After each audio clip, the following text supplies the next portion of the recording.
Bismillahirrahmanirrahim. Alhamdulillah wa salatu wa salam ala Rasulillahi. Amma ba'd. Assalamu alaikum wa rahmatullahi ta'ala wa barakatuh. There lies no doubt that the month of Ramadan is special. The month of Ramadan is full of barakah. The month of Ramadan is something which is very unique. There's no need for us to reinvent the wheel by establishing the virtues of the month of Ramadan. It's well known. Even from the concept of making the reminder and the reminder benefiting the believer, many, if not most, speakers and Islamic personalities have been speaking on the virtue of fasting and the virtue of Ramadan from the beginning of the month up until now. We all know that it's special. We want to focus on now, bi'idhnillahi ta'ala, and pinpoint is why are the last 10 days and of course the last 10 nights, why are they so special? And what is our responsibility regarding these last 10 nights, and what should we be doing and what should we be not doing? Why are they so special? So we got to understand something, and that is the nature of the human being, the nature of the servant and the slave of Allah subhanahu wa ta'ala, al-insan, man. And from the nature of man, man, as Allah tells us in the Quran, he has many qualities, many characteristics, a vivid and a very broad description of his attitude and his disposition and his being. And from that is what Allah Azza wa Jalla tells us, Inna sa'yakum lashatta. Allah says, and indeed your striving is very diverse. Inna sa'yakum lashatta. Your sa'i, you're moving about, you're sweating, you're toiling. What you do is extremely diverse. So everyone is different. No two people are going to be 100% the same. There could be twins, going to have a difference in personality, likes, dislikes, taste, etc. 4 sons, 4 daughters that come from the same womb, come from the same father, the same loins, same lineage, the same line, and they're going to be different. Let alone people who are not related to each other, or people who are distant relatives, let alone people of a different race, a different gender, a different era. I'm from the 80s, you're from the 70s, he's from the 60s, this one is a 90s baby, this one grew up in the 2000 era, etc. Alright? Let alone people of different religion, or different religions, different faiths. In the sa'ikum lashatta. A Hindu is not going to be like a Muslim. An Orthodox Jew is not going to be like a reserved Jew. Okay? A Baptist is not going to be like a Jehovah's Witness, or a Latter-day Saint, or an Adventist, or a Lutheran, a Protestant, Catholic, etc. A Muslim who's practicing the Sunnah is not going to be the same as a Shiite. A Muslim who's practicing the Sunnah is not going to be the same as a Muslim who's practicing some type of mystical Islam. And the list goes on. The list goes on. The knowledge of the scholar, the practice of the scholar, the pious scholar, is not like that of the wicked scholar. Okay? Inna sa'ikum lashatta. etc. People's dealings, people's actions, they're different and they're diverse. They're diverse. And this can be manifested in the month of Ramadan in general. And it can also be manifested in the last 10 nights of the month of Ramadan specifically. So to some people, these last 10 nights are bitter and sweet. Bitter and sweet. It's bitter because I'm sad that Ramadan is going away. It's bitter because I'm sad that Ramadan came so fast, so quickly, now it's about to be over. But at the same time, I'm happy. I feel good that I pushed myself, that I exerted myself, that I fought myself, that I actually made jihad this month. And I wasn't scared of my nafs, and I wasn't lazy. And there are others, the last 10 nights of the month of Ramadan is totally sweet with regards to a person says, I'm happy that Ramadan is finished. I'm tired of being hungry. I'm tired of being thirsty. I'm tired of these extra prayers at night. I'm tired of my family acting super religious when they're really not that religious. They're going to go back to their sins. I just want to go back to normalcy. I just want to go back to normalcy, so on and so forth. I want to eat and drink in the morning, so on and so forth. Or those who may say that no matter what, Ramadan coming or going, I'm happy. Many of the Salaf Salih they will split the year, and of course, in two halves, and the halving or the cutting of the year in the 6 months and 6 months will be based off of Ramadan. Many of the pious predecessors, they will make Ramadan the pin that wedges and hinges the two pieces together. The body of the butterfly. The two big wings, the body, that would be Ramadan. So they would spend 6 months out of the year doing a thing, and another 6 months out of the year doing another thing. Or if you want to say 5 months, 5 months, 5.5, etc. One half was spent asking Allah to allow them to see Ramadan. Asking Allah to give them the gift of Ramadan another time.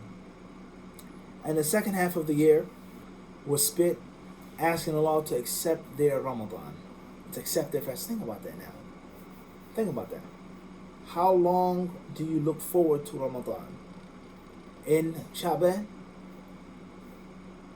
or before Sha'ban? How long are you afraid for Allah not to accept your Ramadan? And you pray, you make dua. Only the last 10? Only Shawwal, only the Eid khutbah, Allah accept our services, and then you go right back to whatever you go back to. Do you really spend that much time thinking about Ramadan, pre and post? Pre-game and post-game. Stop and ask yourself, it's a serious question. Serious question. Let's talk about the Eid. Buying gifts, decorating your house if that's what you choose to do. Where you're going to pray, what are you going to wear? How much thought do you put into it? Do you wait till the last minute to shop? The last minute to buy gifts? The last minute to order something? The last minute to make preparations? Or do you buy the gifts months ahead of time when they're on sale, when they're on clearance, when it's outside of the season? The way you can focus on the month of Ramadan. Stop and think about that. So many of us, we're not even thinking about Ramadan until the last minute. And many of us, as soon as the month of Ramadan goes, we're done thinking about it. And it wasn't the way of many of the pious predecessors. Alright, that's first and foremost. So therefore, back to the diversity of man. Some people it's a blessing. Others it may be a curse. Some people it's a joy. Others it's a burden and it's a hardship. Being sick, being tired, having to do this, not being able to do that, so on and so forth. So Allah tells us that man's actions are very diverse. They're not the same. And the point is that everyone can agree that the last 10 nights of Ramadan are special. Whether you like them or not, whether you look forward to them or not. Those who are looking forward to eating and drinking, the permissible things that you can't do when you're fasting, let alone the haram things, there lies no doubt. They're looking at their calendars during the last 10 nights. And they're making a countdown. 6 more days and I can eat lunch. 6 more days and I go back to my breakfast. 5 more days I can go back to my boyfriend. I can go back to my girlfriend. 4 more days I can go back to my ignorant behavior that I had to stay away from in the month of Ramadan. I can't wait. I want to have fun. I want to have a party. And then there are others who look at the calendar and they see the 4 days, 6 days, the 5 to 7 nights remaining, and they cry and they get sad. And they want to move as slowly as possible. And they want to cherish and they want to embrace it as much as possible. And they also want to reconcile and make up for whatever they fell short in or however they slipped during the previous 20 days and 20 nights of the month of Ramadan. But one thing we can all agree on is that those last 10 nights are special. And everyone's attention and focus is on those last 10 nights. Those who started off on a good foot, and those who didn't start off on a good foot. Those who began the race, they came out sprinting, dashing. Those who were a little slow, those who took some time to warm up. Okay? Those of us who don't fast that often. And the first day of Ramadan, very hard. First week is very difficult. I don't have my coffee in the morning, my milk tea in the morning, my cigarette in the morning. I had to wake up early because I made salah. I had to eat iftar. Fajr is already early, now I'm getting up earlier. I'm cranky, I'm low on energy. Stop and think about that now. Just think about that now. More prayers, less sleep, so you're automatically more tired. And on top of being tired, your energy is low because you're not eating and drinking anything. So you don't have any fuel in your engine and in your car.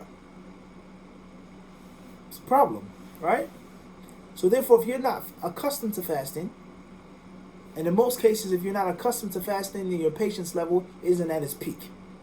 So in actuality, the first 3 days of Ramadan, you're really not tasting nothing like that. You're just barely getting by. You're barely adjusting. You're trying to get into the mode. Some of us may take a week. So if you missed a week out of 4, now only 3 weeks remaining. So the prime time will be the second and the third week of Ramadan, right? Dead smack in the middle. And the last week comes the Shatta.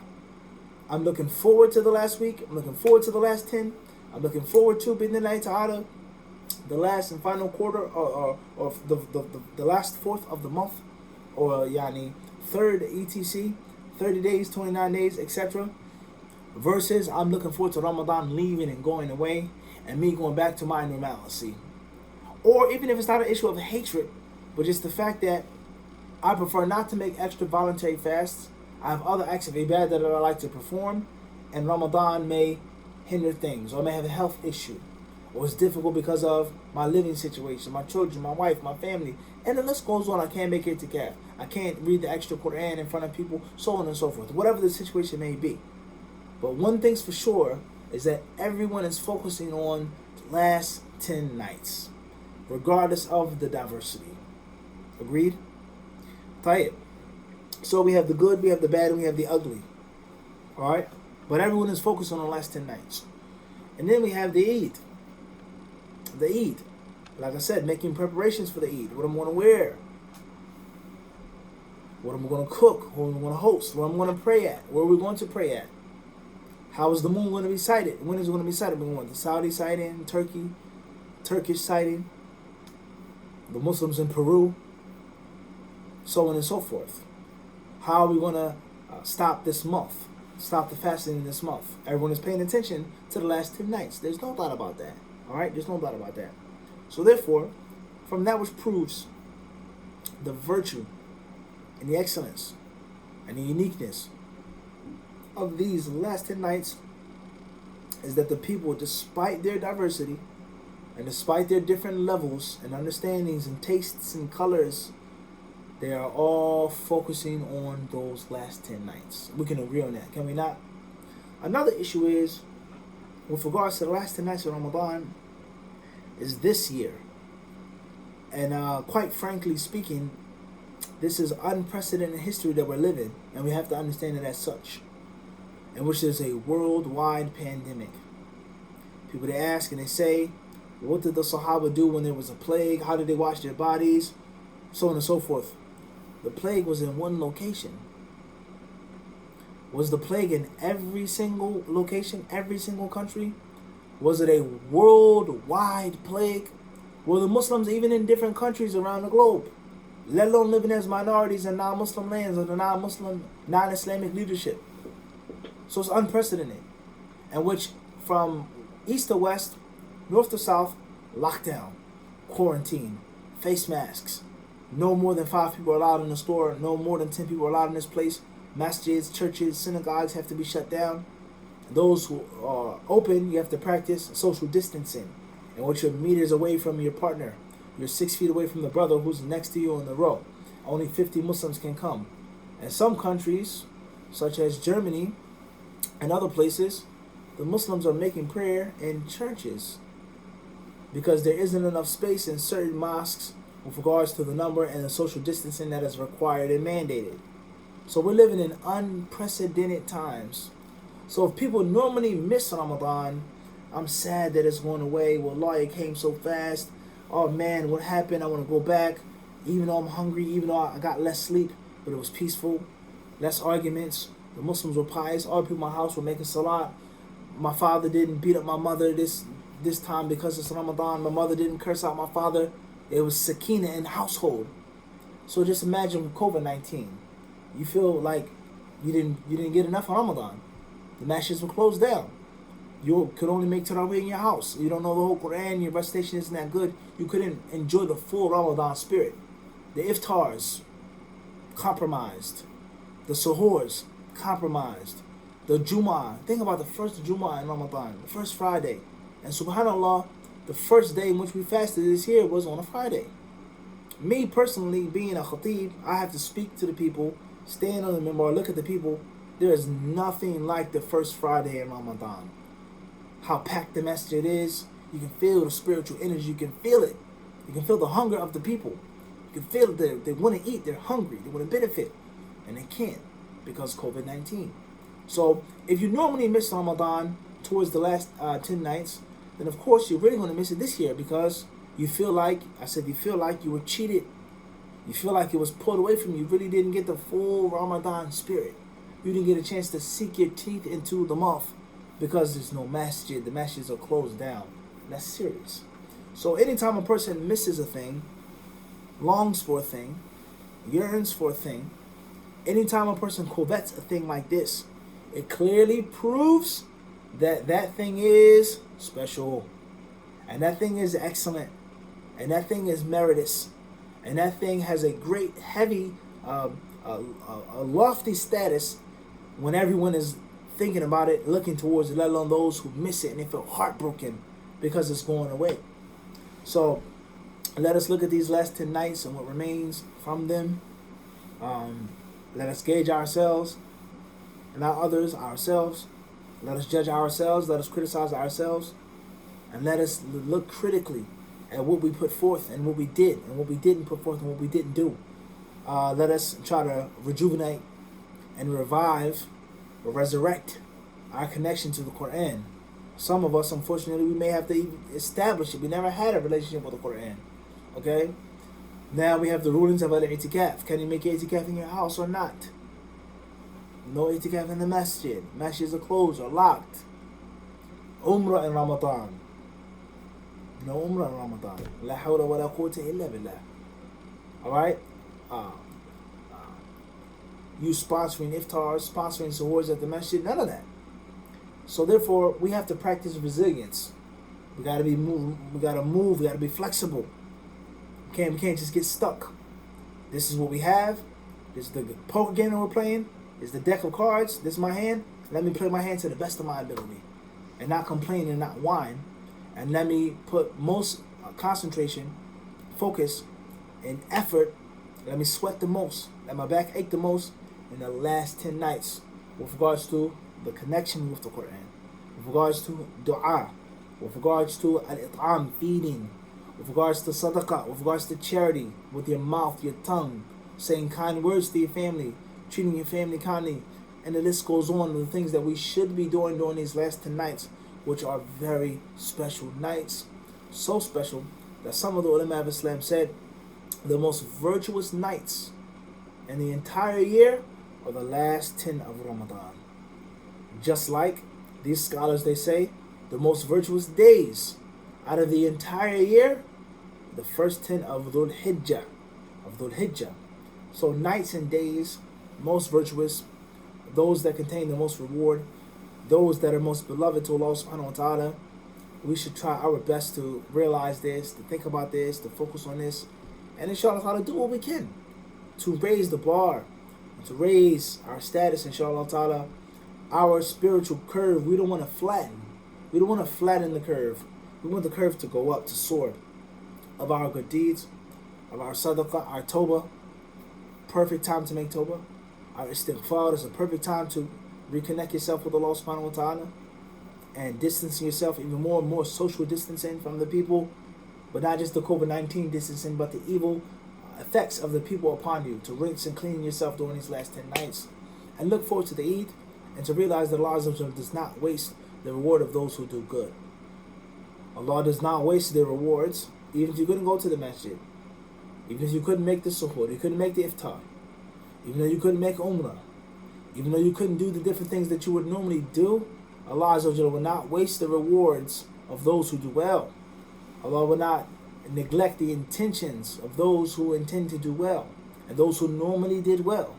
وَمَا كَانَ اللَّهُ لِيُضِيعَ إِيمَانَكُمْ. Allah will never waste your iman.